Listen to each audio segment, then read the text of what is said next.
Bonjour à tous, bienvenue sur notre site.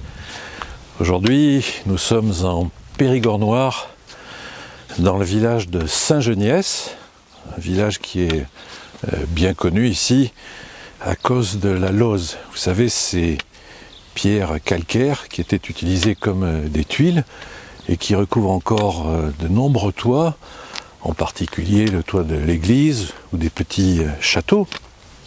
On verra ça tout à l'heure. Il y a aussi un très vieux donjon roman qu'on aperçoit sur ma gauche.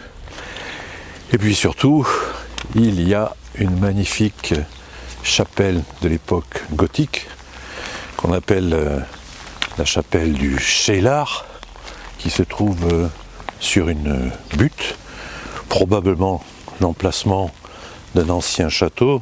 Le Cheylard, ça vient de Castellorium, mais surtout, comme on le dit ici, l'emplacement d'un ancien cimetière.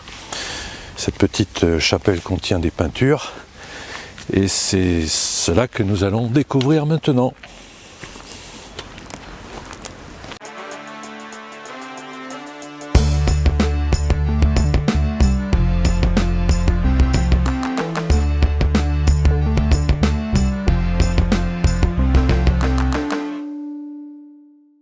Avant de rentrer dans cette chapelle, de découvrir les peintures, on peut parler de l'architecture, de l'extérieur du bâtiment, qui est très sobre, pour ne pas dire sévère. Cette chapelle est de style gothique, mais il n'y a pratiquement aucune décoration en matière de sculpture. On trouve simplement des contreforts très massifs. Et on voit quand même que la construction est très très solide. Mais quand même, sur le mur occidental, on va obtenir des informations précieuses grâce à une inscription qui se trouve à gauche. C'est la dédicace et qui a été gravée bien à côté de ce qui était l'entrée principale. Alors cette dédicace, on peut la lire difficilement, en tout cas les premières lignes.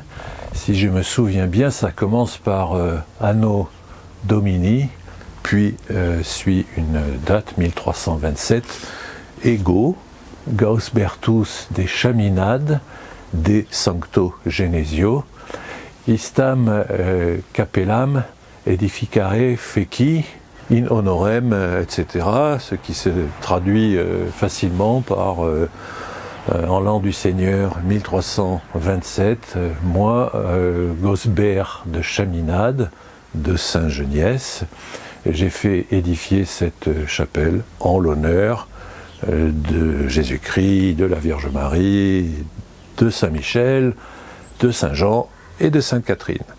Voilà, donc on sait maintenant que le bâtiment a été construit vers 1327 et que très probablement les peintures qu'on va bientôt découvrir datent des 10 années suivantes. Bon, mais rentrons tout de suite voir les peintures et retrouver notre amie Cécile. À l'intérieur, elle est déjà là, elle s'intéresse aussi aux peintures, pouvoir nous donner son avis. Hey, bonjour Bruno. Cécile. Eh ben Bruno, surtout, j'aimerais bien que tu m'aides à les déchiffrer parce que je vois beaucoup de peintures, mais je trouve qu'elles sont particulièrement dégradées. Oui, tu as absolument raison. Il y avait même des peintures sur toute la voûte et puis aussi donc sur les parois. Alors ces peintures, elles sont vraiment en mauvais état, bien qu'il y ait eu depuis plus d'un siècle des restaurations, mais qui n'ont pas été forcément très heureuses. Il y a aussi, alors heureusement, en 1847, des dessins qui ont été faits par un dessinateur de renom qui s'appelait Léo Drouin. Il y a aussi des relevés qui ont été faits par monsieur Lafillet en 1898. Et ces relevés, ces dessins, eh bien, ils vont nous aider à lire ces peintures, à comprendre ce qu'elles signifient. Et aussi, on va constater qu'en un peu plus de 100 ans, les peintures se sont considérablement dégradé. Alors aussi quelque chose qu'il faut bien comprendre, c'est qu'il y a beaucoup de couleurs, beaucoup de pigments qui ont disparu avec le temps, avec l'humidité, et que bien souvent ce qui va nous aider à comprendre les scènes, eh bien c'est les esquisses qui avaient été faites à l'ocre rouge par l'artiste, des esquisses qui elles sont toujours visibles, mais qui bien sûr à l'époque n'étaient pas faites pour être vues, elles devaient être recouvertes de peinture. Et du coup, est-ce que tu peux un peu m'expliquer là comment ça s'organise? Est-ce qu'il y a un sens de lecture? Tu vois, je vois, je sais pas, est-ce qu'il y a quelque chose d'organisé? Ce qu'il faut d'abord comprendre, c'est qu'on ne sait pas vraiment pourquoi d'abord la chapelle a été bâtie, si c'est une chapelle votive, une chapelle funéraire. Mais bon, d'évidence, le promoteur, celui qui a décidé, qui a donné l'argent pour la construire, avait une idée en tête, et les représentations qui vont être à l'intérieur, elles signifiaient quelque chose pour lui, c'est pas que de la décoration. Évidemment, elles vont certainement pouvoir signifier quelque chose pour nous aussi. Mais si tu veux, on peut commencer par voir l'organisation à ce moment-là des différents étages de peinture. Donc c'est ça, il y a une organisation. C'est ça, il y a une organisation. On voit, si tu veux, qu'il y a de bas en haut 3 registres. Une première bande, si tu veux, qui faisait tout le tour de l'église, qui montait à peu près à ce niveau et qui a maintenant complètement disparu. Alors on sait par les relevés dont j'ai parlé que ça représentait une sorte de rideau suspendu. D'accord. Alors ensuite, si tu veux, on peut passer au deuxième registre qui se trouve grosso modo à mi-mur. Ça commencerait, alors je ne vais pas toucher le mur, mais ça commencerait à peu près à hauteur de cette ligne rouge. Et quoi de plus normal que de commencer par ce qu'il y a au-dessus de la porte d'entrée autrefois, et qui semble être le martyre de Saint-Étienne. Attends, Saint-Étienne, mais comment tu fais pour dire que c'est Saint-Étienne? Ah ben je fais que, si tu veux, évidemment, on voit rien, mais de chaque côté, il y a ces 2 petits personnages en rouge qui ont bien l'impression de jeter quelque chose. Alors c'est la manière, évidemment, dont on pourrait représenter Saint-Étienne, qui est le proto-martyr, le premier martyr, Saint-Étienne qui a été lapidé. Donc ces 2 personnages sont ces tortionnaires qui sont en train de lui jeter des pierres. D'accord. Alors il y a toujours un doute, hein, évidemment. Et puis alors, on va continuer sur la gauche. Là, on a un personnage qui est très très très connu au Moyen-Âge. Enfin, il y a 2 personnages plus exactement. On aperçoit une très grande tête, un personnage qui, je pense, doit être barbu, hein, avec une auréole, c'est donc un saint. On aperçoit sur sa droite, vraisemblablement, le début d'un long bâton, mais surtout, derrière ce gros personnage, comme assis sur lui, se trouve un personnage beaucoup plus petit, bien sûr, c'est le Christ qui lève cette main droite, et on a affaire tout simplement à Saint Christophe, la légende de Saint Christophe et du Christ qui lui a paru si lourd au moment de traverser la rivière. On peut se mettre plus par là, si tu veux, on verra mieux ce qui va se passer à gauche, puisqu'on va continuer sur la gauche. Alors là aussi, on a des thèmes très très très connus, et pratiquement ce sont les peintures les mieux conservées de tout l'édifice. On va trouver une belle représentation ici on voit qu'il s'agit d'un chevalier. Il est armé, il est monté sur un cheval, et il est en train de transpercer la gorge d'un affreux démon, un dragon, hein. On voit bien les circonvolutions de la queue, une sorte d'aile de chauve-souris. C'est une représentation donc de Saint Georges. Alors c'est pas Saint Michel, hein, comme on le croit souvent en France, parce qu'il n'a pas d'aile, et puis il n'a même pas de nimbe. Et aussi on voit que son bouclier et le caparacon du cheval sont couverts d'une sorte de croix noire, peut-être la croix des hospitaliers de Saint-Jean. Donc il s'agit, non pas de Saint-Jean là, mais de Saint-Georges. Saint-Georges qui est d'ailleurs, je crois, le saint patron de l'Angleterre. On verra que ça a son importance. Et puis alors, ensuite, là, on a, tu le vois bien là, une représentation aussi alors, très très classique. Elle n'est pas toujours aussi détaillée, mais il s'agit du martyre de Sainte Catherine, ce qui a commencé son martyre. Alors, Sainte Catherine, c'est une jeune chrétienne qui refuse d'abjurer sa foi et de devenir la concubine d'un empereur romain, on va dire Maximin. Et comme punition de cet empereur, eh bien, elle est condamnée à être, on pourrait dire, déchiquetée par cette espèce de machine infernale. On voit 4 roues armées d'horribles griffes. Et on voit même les manivelles qui servaient donc à faire tourner cette machine. Et au moment où Catherine va être broyée, eh bien Dieu, qui est représenté par une main qui descend du ciel, Dieu va envoyer 2 anges, on les voit bien au-dessus, 2 anges qui sont armés d'une épée. Avec ces épées, ils vont en quelque sorte bloquer les roues. Du coup, les bourreaux se retrouvent dans des positions très inconfortables, ils sont jetés dans la poussière.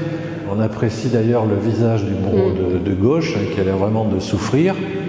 Ces anges d'ailleurs, ils ne tiennent pas que des épées, il y a un autre instrument dans leur main gauche. Celui de gauche, justement, on dirait qu'il tient une sorte de corde ou de lien. Celui de droite, une sorte d'objet oblong.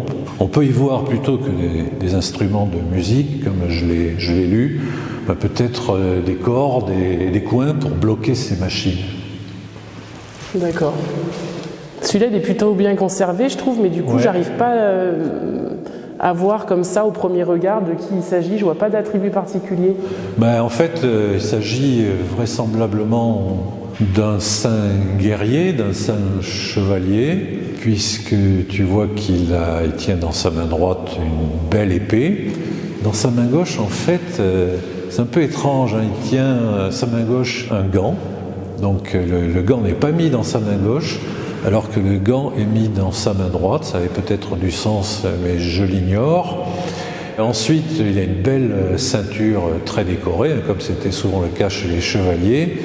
Le fourreau pend derrière, et ce qu'on voit devant, c'est pas du tout un fourreau, si tu veux, pour le couteau. Pour le couteau, une dague, c'est simplement le restant de la ceinture qui pend après la boucle.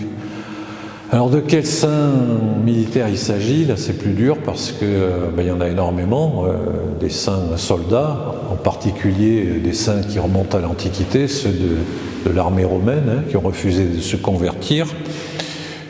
Disons que c'est saint Théodore, vraisemblablement. D'accord.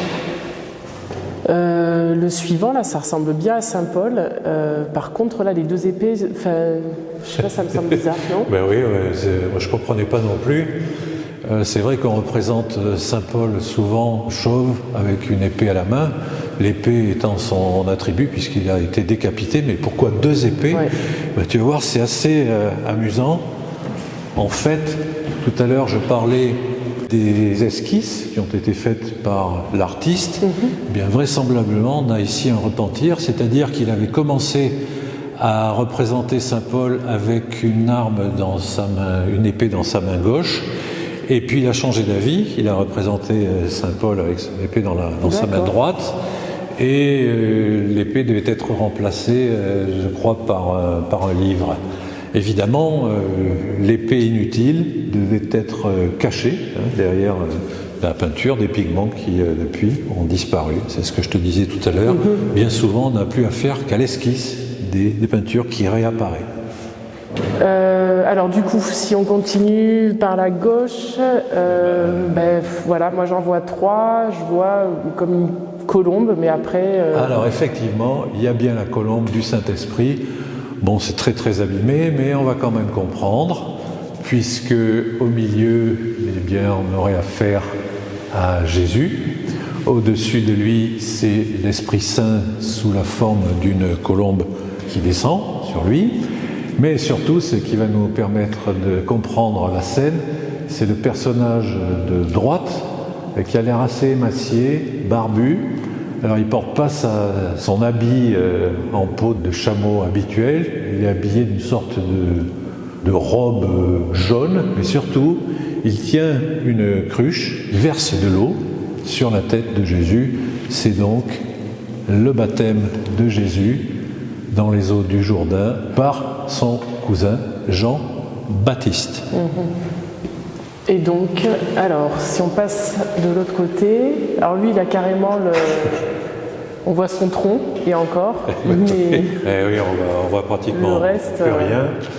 Mais quand même, grâce au relevé dont je parlais au début, eh bien, on sait que ce personnage, en fait, qui est en train de prier, eh bien, il se trouve dans une espèce de chaudron avec un feu en dessous. Alors, si tu fais très attention, tu peux voir encore quelques traces de pigments rouges un peu plus haut, là. Tout à fait. C'est l'emplacement du feu, et le chaudron, lui, il a complètement disparu. D'accord. Et donc, ce personnage, eh bien, comme ça, de l'autre côté de Saint Jean-Baptiste, ben c'est l'autre Jean, c'est l'autre Saint Jean, celui qu'on appelle dans ce cas-là Saint Jean de Porte-Latine, au moment de son supplice, et puisque eh bien, il va être condamné à être ébouillanté, à cuire dans une bassine remplie d'huile, mais rassure-toi, pour le moment en tout cas ça va bien se terminer pour lui, puisqu'on voit encore une fois la main de Dieu sur la droite, au-dessus de lui, il est en train de regarder d'ailleurs cette main, et la main de Dieu va faire en sorte que cette huile ne le brûle pas. Très bien. Alors viens par là, à ce moment-là, on va continuer toujours de ce côté-là. Lui par contre on le reconnaît quand même. Oui, alors vas-y.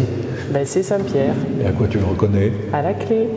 Bon, d'accord, ben oui, c'est quand même un personnage important, hein. Et on va passer tout de suite de l'autre côté de cette baie vitrée, et là on va trouver un personnage qui est un peu plus rare. Est-ce que tu as une idée? Non, écoute, je vois pas. Je vois évidemment qu'il y a... C'est un saint puisqu'il y a l'auréole. Après, je vois pas, non. Alors, il semblerait qu'on ait affaire à saint Thomas Becket, l'archevêque anglais de Canterbury, qui a été assassiné en 1170 sur l'ordre de Henri II, roi d'Angleterre donc. Il a demandé plus ou moins ouvertement à quelques-uns de ses chevaliers d'aller tuer Thomas Becket. C'est la scène de l'assassinat. On voit que saint Thomas est agenouillé, en train de prier, les mains jointes, peut-être devant un autel, c'est difficile à dire, mais surtout ce qu'on voit, c'est le soldat derrière lui, tout en rouge. Il a sorti son épée, est en train de trancher le cou, la nuque de Thomas, en même temps que de sa main gauche, il lui plante un couteau dans le dos. Là c'est pareil, on aperçoit le fourreau de l'épée, et à gauche c'est pas le fourreau du couteau, c'est simplement la ceinture d'armes qui pend. Alors, un détail qui a son importance et qui fait vraiment penser à l'assassinat de Thomas Becket, eh bien c'est que le coup a été si violent qu'on aperçoit ici, sur la gauche, la même couleur que son vêtement, vraisemblablement ce qui est sa mitre. Hein. Ok. Alors, celui avec les ailes, ça serait pas Saint-Michel? Ben oui, bien sûr. On a là un très bel ange, un archange, Saint-Michel, et on voit qu'il tient dans ses mains une énorme balance. Alors, il faut faire attention là, mais dans la balance de droite, qui penche vers Saint-Michel, on aperçoit dans le panier un petit bonhomme tout nu. Au Moyen-Âge, c'est ainsi qu'on représente l'âme. Et on voit qu'il est en train d'implorer, que l'âme est en train d'implorer Saint-Michel. On voit d'ailleurs que Saint-Michel montre ce petit personnage de son doigt. Et puis alors, chose amusante qu'on retrouve très souvent, c'est qu'on aperçoit, alors je sais que c'est difficile, il va falloir que tu fasses un petit effort, mais on aperçoit une forme rouge, là, qui me semble bien être un démon qui marche sur ses genoux. Voici les deux jambes, les genoux pliés, le corps, et une main qui essaye d'attraper la balance de gauche pour la faire pencher évidemment du mauvais côté, mais rassure-toi, ça va pas marcher. Alors là c'est très vite fait, il reste un bras qui dépasse, une croix en X en très mauvais état, on aperçoit aussi une jambe par ici, un bourreau, c'est Saint-André. Oui, la croix là, on peut bien la deviner. La croix de Saint-André, c'est pour ça qu'elle est représentée comme un X. Et enfin, on va terminer. J'avais oublié celui-là, mais il est quand même important. Il est aussi facile à reconnaître. On a affaire à un moine. On voit qu'à la place de la ceinture décorée des bénédictins, par exemple, eh bien, il a une simple cordelière, une corde avec des nœuds. Et surtout, alors on voit que ce moine, il ouvre les mains pour montrer des cicatrices, l'emplacement des clous. On voit aussi que son vêtement est percé à hauteur de la poitrine. Ce sont donc les stigmates qui sont représentés. Et qui a les stigmates à cette époque? Eh bien, c'est Saint François d'Assise, le fondateur des franciscains. Écoute, je vois qu'on va mourir de froid si ça continue, donc ça tombe bien.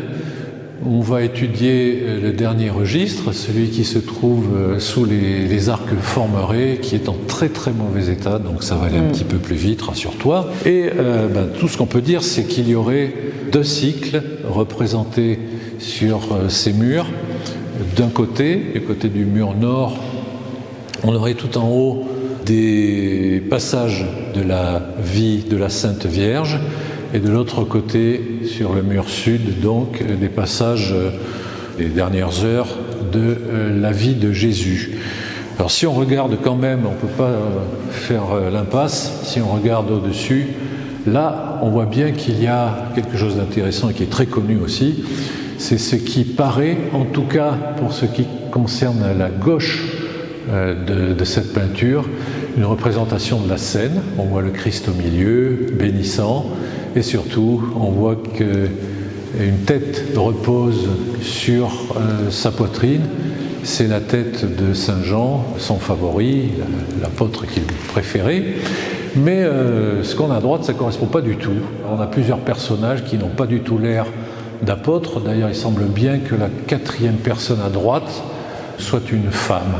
Alors certains y voient la double annonciation faite à Anne et à Joachim, les parents de la Vierge Marie. Et donc ici se développeraient sur ces murs en haut des passages de la vie de la Vierge. Alors tout ça a disparu. On reconnaîtrait peut-être, alors vraiment tu vois, à l'extrême droite, ce qui semblerait être, d'après les experts, c'est vraiment une hypothèse, ce qui semblerait être le mariage de la Vierge avec Saint Joseph. Et puis enfin, en face de nous, à gauche de la baie principale, une annonciation. Il ne reste plus que la Vierge Marie assise qui semble tenir une sorte de lys. Alors, il devrait y avoir l'archange Gabriel sur la gauche. Je crois qu'on distingue très très vaguement quelques plumes d'ailes, mais bon, on en est aux suppositions. Alors, si on revient de ce côté-là, alors des scènes qui sont quand même ultra connues. Donc, on aperçoit sur la partie droite, eh bien, on aperçoit l'arrestation du Christ dans le jardin de Gethsémani. Le personnage avec sa robe jaune, c'est celui qui embrasse le Christ. On ne voit plus tellement les têtes. C'est donc, c'est le vilain de l'histoire, c'est Judas. Au milieu, une petite scène. On voit un personnage au-dessus d'un autre. Je ne sais pas si on distingue encore un couteau, mais c'est le moment où Saint Pierre va couper l'oreille de Malchus. Malchus était, je crois, un serviteur du Sanhédrin, qui se trouvait donc là au moment de l'arrestation. Et enfin, sur la gauche, on aurait une représentation du Christ aux outrages. D'après Saint Luc, le Christ aurait eu le visage voilé ou les yeux bandés par ses tortionnaires, pendant que celui de droite, là, est en train de le frapper avec un bâton. Alors si tu veux, on passe vite là, et on a quand même des scènes qui sont centrales, on ne peut pas les oublier. Dans les derniers instants du Christ, là, si on pouvait se rapprocher, c'est quand même une très belle scène, bien qu'elle soit fort cruelle, puisqu'elle représente la flagellation, autrement dit le moment où Jésus est attaché à une colonne et qu'on le fouette. Et enfin, évidemment, ici, on va trouver la crucifixion. C'est pareil, elle est très très abîmée. On voit quand même un bras, le bras droit du Christ cloué. Et puis sur la gauche, personnage qui semble être, je ne le vois pas bien d'ici, mais forcément soit la Vierge Marie, soit Saint Jean, puisque c'est eux qui sont toujours représentés dans ces cas-là. Donc on voit effectivement, pour revenir à ce qu'on disait au début, qu'il y a, disons, une cohérence dans les thèmes, puisque d'un côté, on a l'Annonciation, donc le début de l'histoire, avec bientôt la naissance annoncée du Christ, et de l'autre côté, la fin de l'histoire, avec sa mort. Enfin, il y aura quand même une résurrection, l'histoire va bien se terminer finalement, et j'espère que notre histoire à nous va aussi bien se terminer. Bon, il fait bien meilleur ici au soleil. Ouais. Alors merci Cécile pour ta présence. J'espère que j'ai répondu convenablement à tes questions. Tout à fait, merci à toi. Et vous autres qui nous regardez, si vous avez de meilleures hypothèses à propos des peintures qu'on vient de décrire, n'hésitez pas à nous le faire savoir dans les commentaires. Et à la prochaine. Allez, on va boire un coup, Bruno ? Ouais.